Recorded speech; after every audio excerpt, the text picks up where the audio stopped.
From thetraderguy.com, this is Chris, and I'm taking a look at the Aussie dollar pair at the end of the week, going into the week of September 3rd. Now, this is an interesting market because, as you can see, we have broken down. We've broken the back of a couple of hammers here and a bunch of hammers here. That tells me that although we can't really blow up, we can't really bounce either. There is a lot of demand right here at 71.50 or so, 72 as a proxy. This is going to be a very big fight.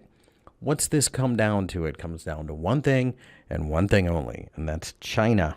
So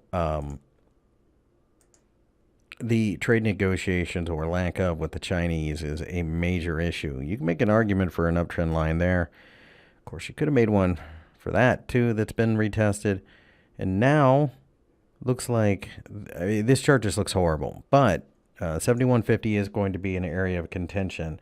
That opens up lower pricing. I would assume at that point you're probably looking at 0.70. That's the next major support. It's not going to be easy, and certainly the Aussie's oversold.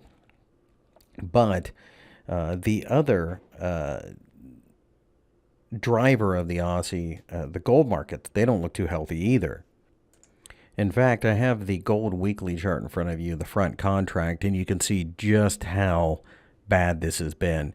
At this point, we are testing a major bottom from about almost 2 years ago, about 18 months ago. So at this point, it looks like we're going to go lower. And if that's the case, that will also drive the Aussie down.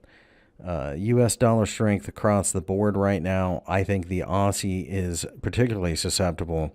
It'll be very interesting to see how this plays out the beginning of next week. We have Labor Day in the U.S., so liquidity is going to be an issue later in the session. But this weekend has real potential to cause major damage to anything good. One would have to think with Trump looking to add more tariffs, the Chinese are going to retaliate, and things could get out of hand pretty quickly.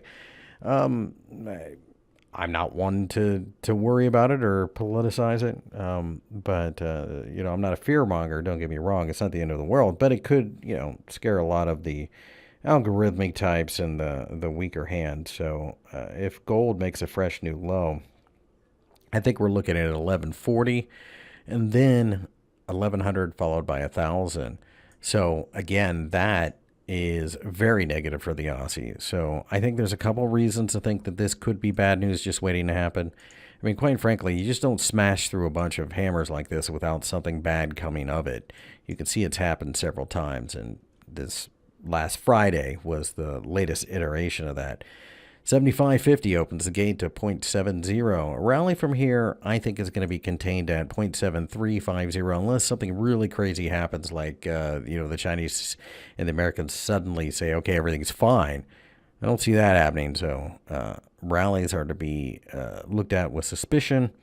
A breakdown should be followed.